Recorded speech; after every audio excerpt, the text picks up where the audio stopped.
Have you ever wondered how to get total weed seed control from your spring pre-emergent applications? Don't worry, I won't gatekeep. Here's your #1 guide to spring pre-emergent that others just won't tell you. Prodiamine. Now I'll give that a 9 out of 10. It's a grassy weed pre-emergent with some broadleaf prevention. It's a cost-effective product with very long soil residual, meaning that you don't need to wait for that 55-degree soil temperature for 3 days palaver.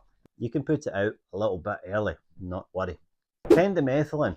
Now I'll give that a 7.5 out of 10. Another grassy weed and some broadleaf weed control pre-emergent. It has a shorter soil residual, meaning that you want to get closer to that 55-degree soil temp mark and possibly split your applications for longer control. Some main disadvantages of it are it can stain hard surfaces and is also less forgiving if your application timing window is a wee bit off. Dithiopar.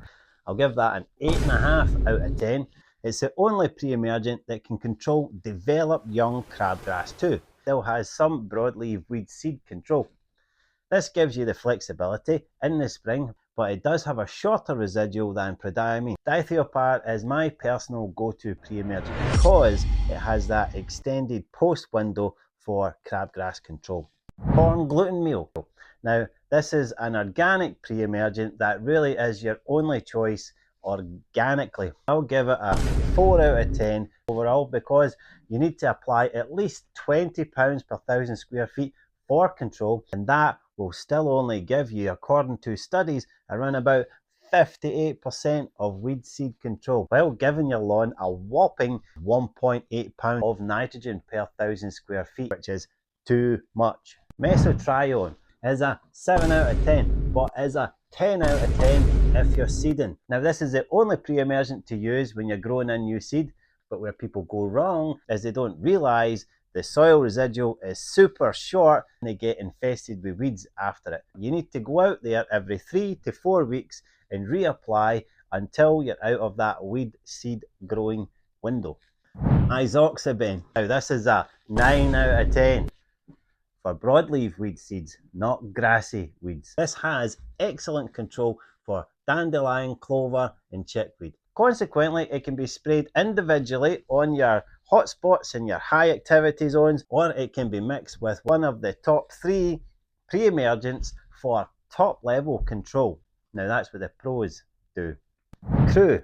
This is a 10 out of 10. The best one and done granular pre-emergent. It's a bit pricey, but it gives you strong control on both grassy and broadleaf weed seeds, including young developed crabgrass too, although still has less soil residual control than Prodiamine. Snapshot.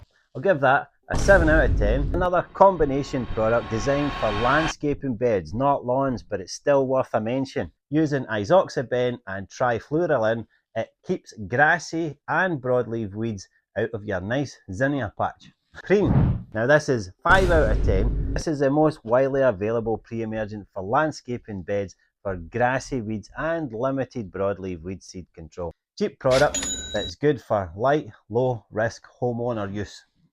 Follow for more science-backed turf tips.